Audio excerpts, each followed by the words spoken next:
Right, guys, so here is another test for you. So this test was conducted at Birmingham Kingstanding, so that's DVSA, Birmingham Kingstanding. It's an actual test itself. So if I go silent from time to time, that just means there's nothing to talk about. So bear that in mind. As we can see, the examiner is setting up the sat nav. So this test is a test that was conducted via the use of sat nav for the first 20 minutes or so. So I'll go silent now and just wait until the examiner exit the car park.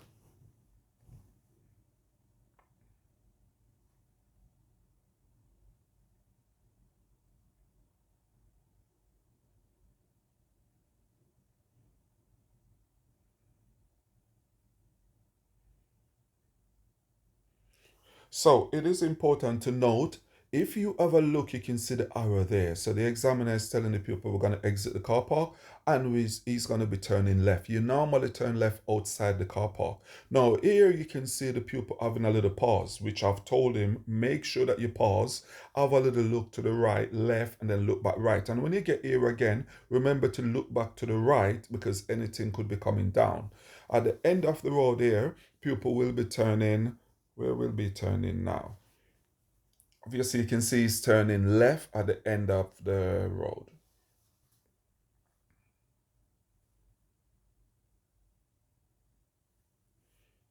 Now, this roundabout, please be very careful with this roundabout. I would always propose using first gear for this roundabout because of the blind spot towards your right. It's very, very difficult to see what's happening. As you can see, the examiner asked him to follow the road ahead, taking the second exit. So he went ahead, second exit for this roundabout. And we can see briefly now he's parked up onto the left. Now, as we can see, the way he's parked up behind this car, which chances are he's going to be doing the moving off at an angle exercise when moving off. And when moving off, you've got to take extra care to make sure that you move the steering away within enough time and then making sure that you're coming back. But try not to come back too early because you'll then impact that red vehicle.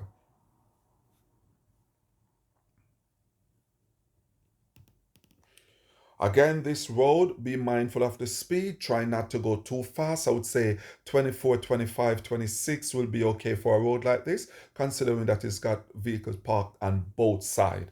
And he's going to be taking the next road that's coming up.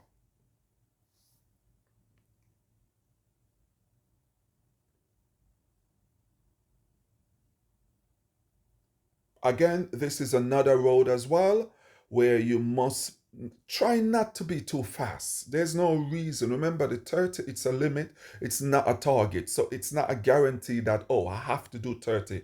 You do your speed according to the road condition. So bear that in mind, take that into consideration when driving on this road. Again, I would say this road maybe 24, 25 miles an hour, if possible. If you go in where there's parked cars on both sides, try to slow it down maybe to about 20, 21, 22, and gonna follow the road ahead at this roundabout.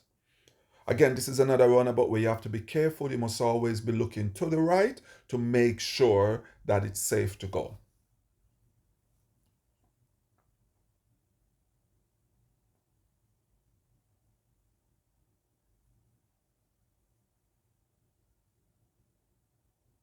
And when going over these it's pivotal. It's vital that you don't go too quickly. I would say maybe 10, 11, 12 miles an hour. Have a look at that arrow. What is it telling you? Because when you get to here, the examiner won't tell you where to go.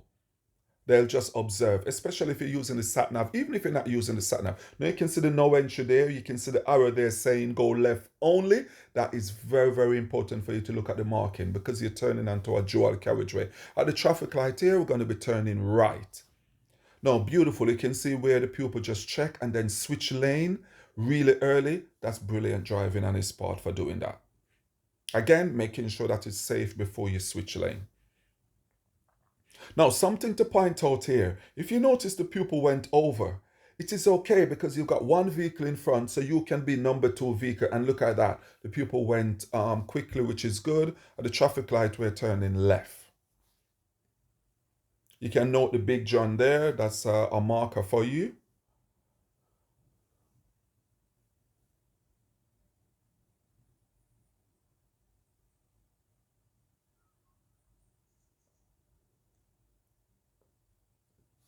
Now, unfortunately, the pupil was not successful on this test, and I'll show you why.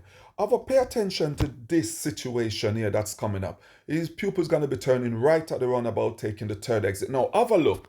Have a look careful. You see the pupil enter the roundabout. Beautiful. He's got right of way. Now, look at this bike guy. Look at him. He should be stopping, but he didn't, which resulted in the examiner having to press the brake, and it caused my pupil the test. There's no excuse. It was the responsibility of the pupil to stop, but you can see how the action of others can, and in this case, does impact the overall test, resulting in my pupil actually not passing his test, which is unfortunate, but it happens. That's the reason why we have to be so careful when we're actually on the road. So I'm going to go silent for a little while, bearing in mind. Again, you can see the examiner just asks the pupil to park up onto the left before moving off again.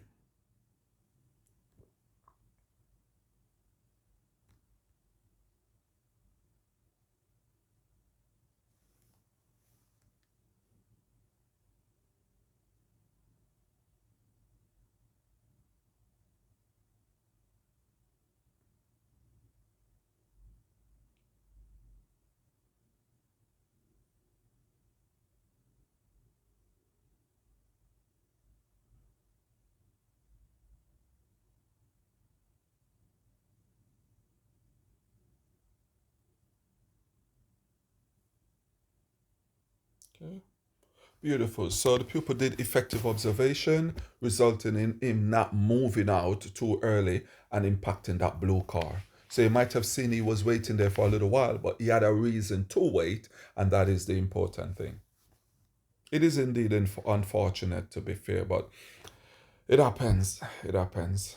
So I hope that you guys watching this video will learn from this mistake. Even though you've got priority, the right of way, it doesn't mean that you always can take the priority. Sometimes you just have to react to the stupidity of other road users. So here now, the pupil is going to be turning left into the car park, and this is Kingstanding Leisure Center. They usually take you here from time to time to do the maneuver exercise. And in this car park, please make sure that you use first gear. Always use first gear when going into the car park. I cannot emphasize that enough. Always use first gear.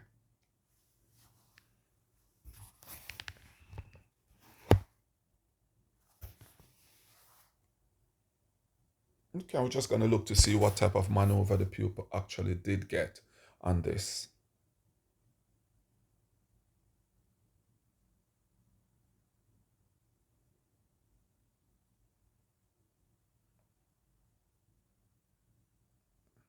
Okay, so from the movements of the vehicle, we can see that he's getting reverse bay parking. So he's going to be doing reverse bay parking. And you can see the pause from the vehicle, which is brilliant. It means that he's taking effective observation. So he's stopping. The best thing to do is to stop maybe every 5-6 seconds and just have a little look around. So look through the direction of travel, which is through the back. 1, 2, 3, 4, 5, 6. Stop. Have a look over your right shoulder if you're reversing towards the left, and over your left shoulder if you're reversing towards the right, which is what he's doing at the moment. He's reversing to the right, so he would have to take effective observation over his left shoulder.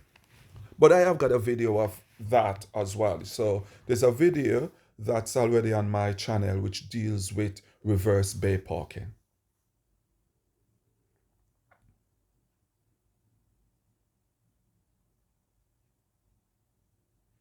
Okay, so you can see people just went forward a bit. What is that telling you? What is he doing? Why has he gone forward? These are all questions you can ask yourself. And it's clear that him going forward is using his lifeline. So he's just shunting forward to make slight adjustment because maybe he wasn't in the bay. I would assume that he wasn't in the bay. Hence the reason why he actually went forward and then come back again, which is brilliant. And please remember, you are allowed to open your door and have a look. Make sure that you secure the vehicle and open your door and just have a little look. This is very important as well if you are in doubt.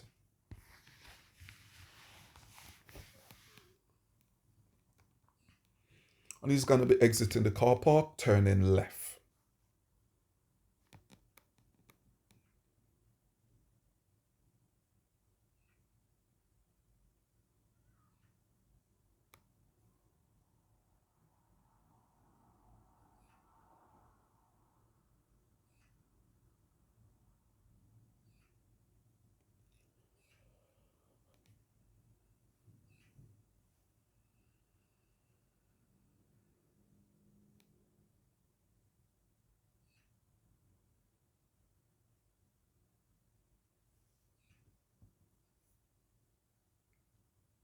And going to be turning right soon. So on this occasion, we can see he turned left rather. Sometimes they get you to go down. Interesting, because sometimes they get you to go down and turn right. But on this occasion, they got him to turn left and then right. Okay, brilliant. So that's something to take into consideration as well. Okay. Because usually what they do when they go down there, they usually get you to go right across over the dual carriageway. Let's see where he's going to be going at the roundabout. Usually at the roundabout, we're going to go straight, taking the second exit. Again, I'm watching it in real time just as you are, so I'm just commenting as you go along. Well, I say in real time as you are. I mean, I'm watching it, not knowing where he's going in some instances. Brilliant, nice stop from the pupil there to deal with that meeting situation. We can see the white vehicle coming there, but we've got the right of way because the marking is on the, you can see the double white line on the left, which means that side road coming out into the main road. End of the road, again, they usually turn left here, but from what happened earlier, we never know where the examiner is going to take the pupil. Well, let's see where he goes.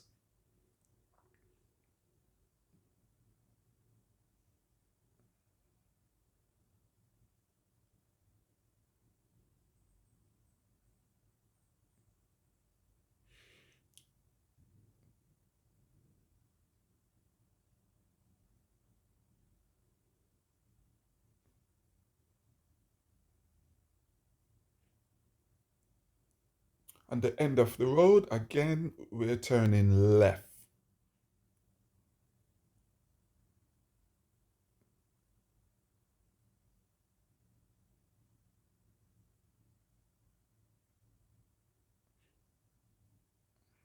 And where is he going to go now?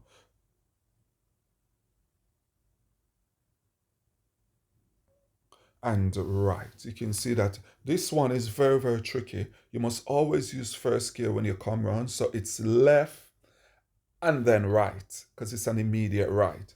You can see you ask him to park up onto the left again, just there. Usually during the test, they park you up 4, 5, 6, 7 times.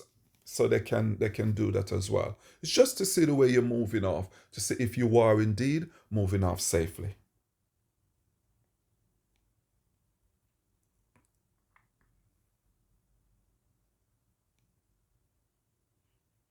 And again, you can watch this channel to see my recent video on how to move off safely, taking into consideration the effective observation into the right blind spot and the importance of actually having a little look in the right blind spot. So again, be free, have a look through the channel and see the videos that's there. It does help. Okay, where is he going now? At the end of the road, he's turning left. Said at the end of the road, but it is a crossroad. So officially the road has not ended. So some examiner might say to you at the end of the road, we're turning left, while some will say to you, we're taking the next road on the left, which means the road has not ended because it continues over.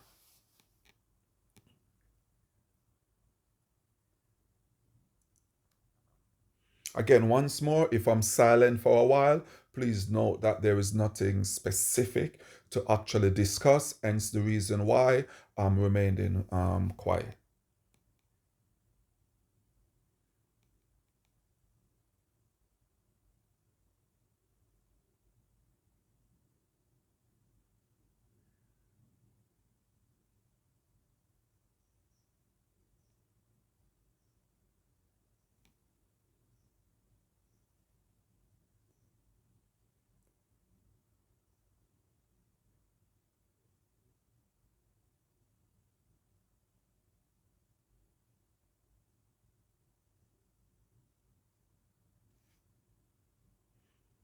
And once more, he has asked him to park up onto the left in a safe place. This parking up now is an hill start. You can see there's quite a steep hill, so he's going to get him to move off on the hill.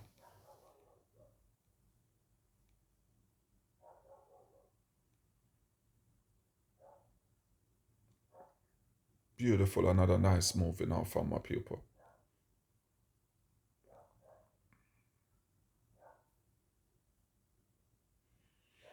So coming down here, please note, have a look. What are we looking at? Can we see the no entry sign there? Can we see the arrow there? Telling us it's a one way. So at the end of the road here, we're going to be turning. Where is he going? Is he turning right? He is turning right. So we're turning right. So you can see with the positioning, you must position to the right side of the road because it's a one way. So with one way road, you must take up an early positioning. This is vital.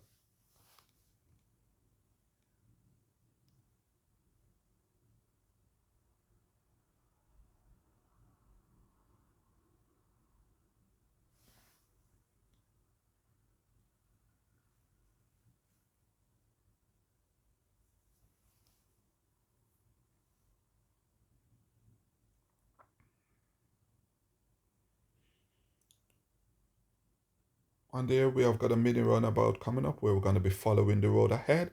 Please make sure to look towards the right. Slow it down really slow. Have a look towards the right because those to the right, they have indeed have the right of way over you. Oftentimes, people continue straight ahead. They might do a little side eye to check, but you must move your head. Lean forward if you have to. Look to the right to make sure that the examiner can see that you have indeed carry out effective observation at the mini runabout. This is very, very important. Again, once more, if you notice, you ask him to park up on the left again. So you can see there's quite a few parking up on the left that has actually taken place. Yes, so we can see this car here is reversing, but we're not paying him any attention at the moment because he's going away from us and we've just parked up. So he really doesn't matter on this occasion. So that's the key thing. As you can see, we're moving off now. We're just continuing down.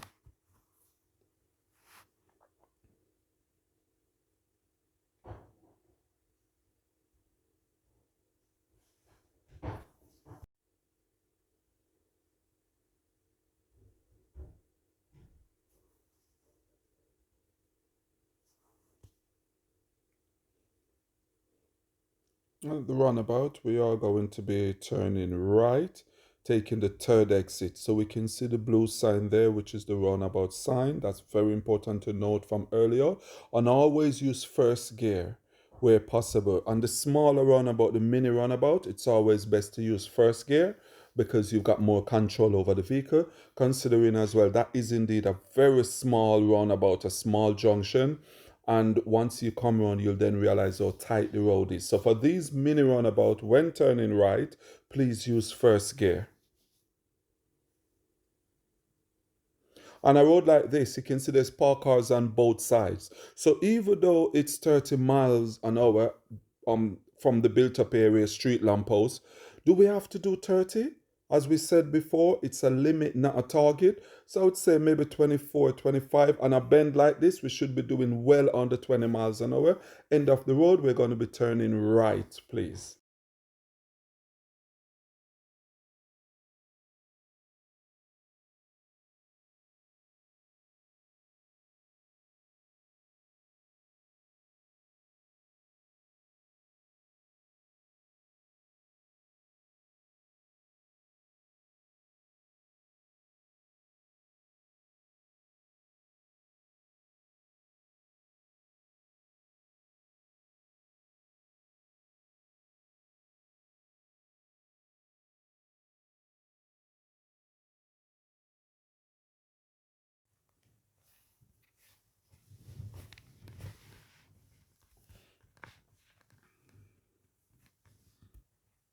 Oh, wow. So once more, as you can see, another park up onto the left before moving off.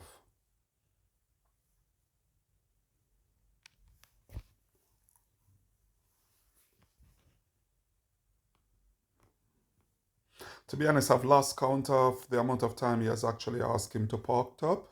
I think it's probably about 5, 6, probably about 6, 6, 6, I think. Thereabout.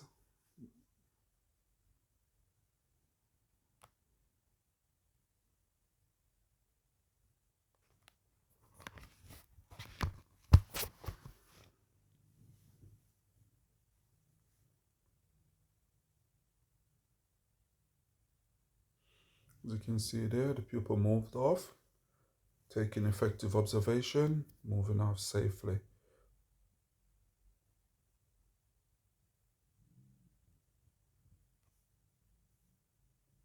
To be honest, from now on, it's just one straight road. In all honesty, it's just a straight road going, leading right down to the test center. When he gets down further down, he's gonna ask him to do a right turn, but we'll cross that bridge when we actually get there.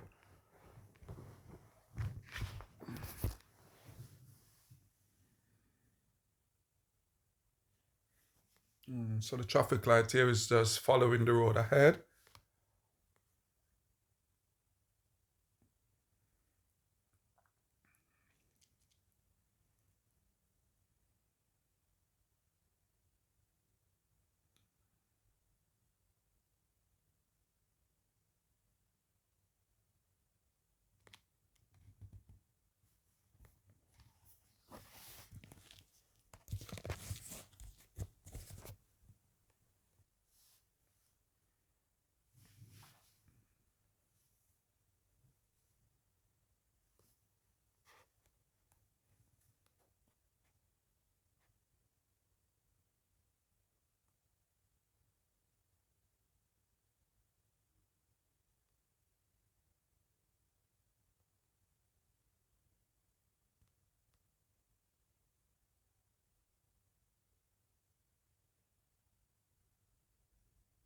Again, once more, on roads like this, is very, very important.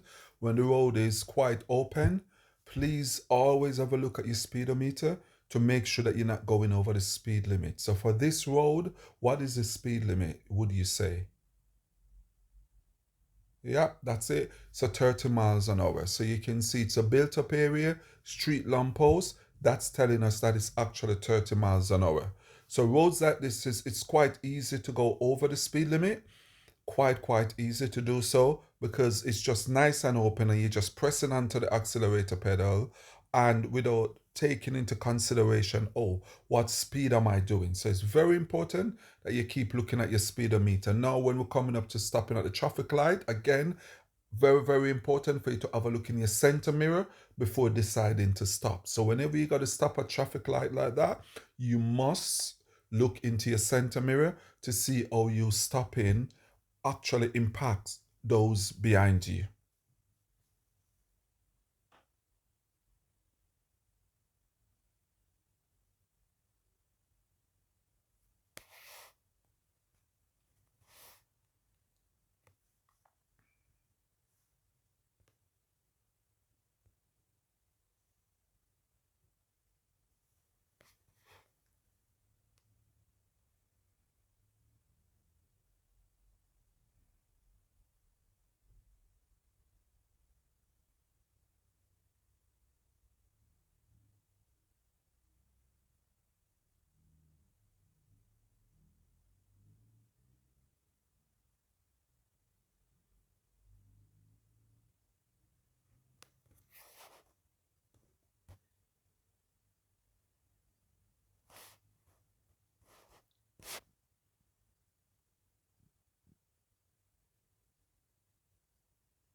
So take a note of this. You see, the gentleman stepped out in the road. My pupil did absolutely brilliantly there. He waited, even though the guy wasn't by the crossing, he actually waited to allow the pedestrian to cross. Once more, the pedestrian is in the road. So the best thing to do is just to check your center mirror and just come to a stop, allow them to go across, and then you can continue.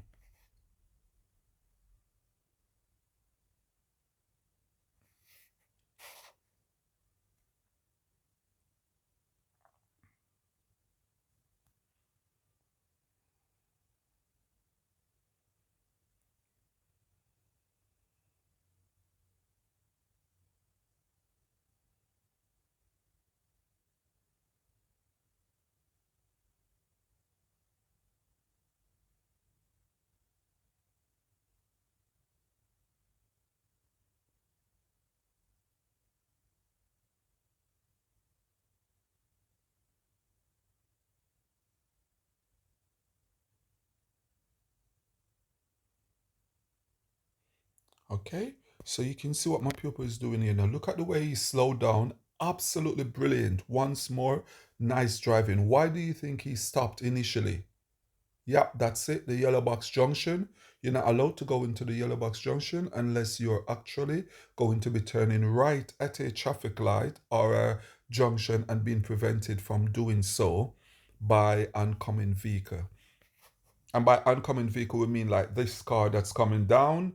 If we're going to go across this path, then we're allowed to wait in the yellow box junction just before turning.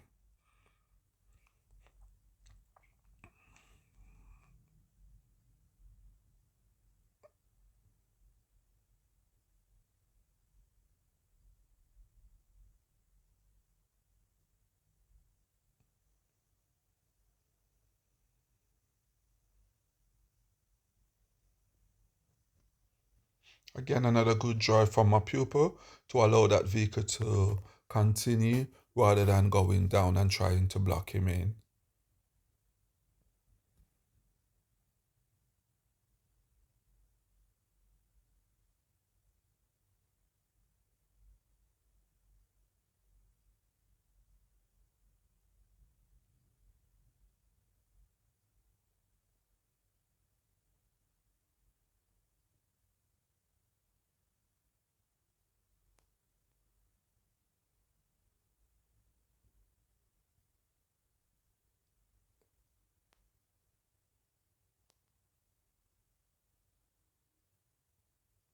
Okay, so this traffic light where we're going straight ahead, always be careful of this yellow box junction as well. And we're turning right at this set of traffic light now. So remember, it's two different traffic light, and we can know if a traffic light applies to us. Always look at the floor, and if by the traffic light there's a solid white line, then by all means that traffic light applies to us. Like for example, say we come around here and this light here was on red, we would have to stop because on the floor there you would see the solid white line, which means we have to wait. My pupil did brilliantly as well. He came round automatically into the right lane because he's forward planning. Once he sees the parked vehicle, he switched over to the right lane. Again, it was a very, very good drive. It was just unfortunate, which can happen. It was unfortunate that he was unsuccessful, but that can happen. And it's due to no fault of his own while still being his fault, so to speak.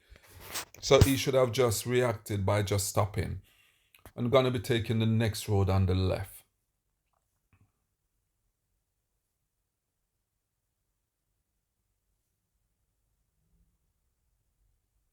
Again, nice slowing down by my pupil to allow the pedestrian to cross the road. So we've got a meeting situation again. The pupil stopped really, really, really, really well.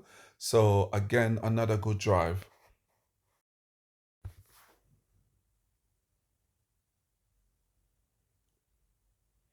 Crossroad, we're going to be following the road ahead.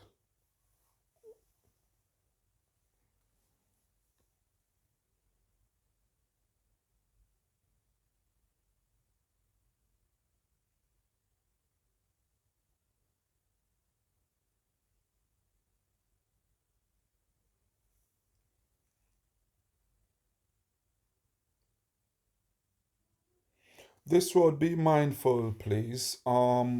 Because it's going downhill, please do not try and use third gear. Stay in second gear and keep your speed relatively low. So it's about 20, 22 miles an hour. When you're going past parked vehicle, it needs to be even lower, maybe 16, 17 on this type of road. But don't rush to get your speed up too much. This is very, very important. The end of the road, we're going to be turning left, please.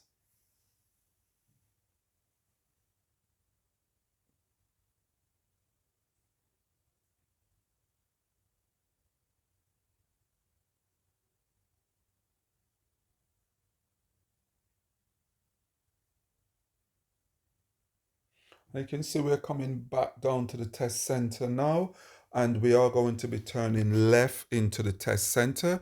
Again, it is important, don't rush to give your signal because there's a junction there before you get there. That is important as well. And always try to use first gear whenever you're going inside the test center. Slow it down and use first gear whenever you're going inside the test center, please.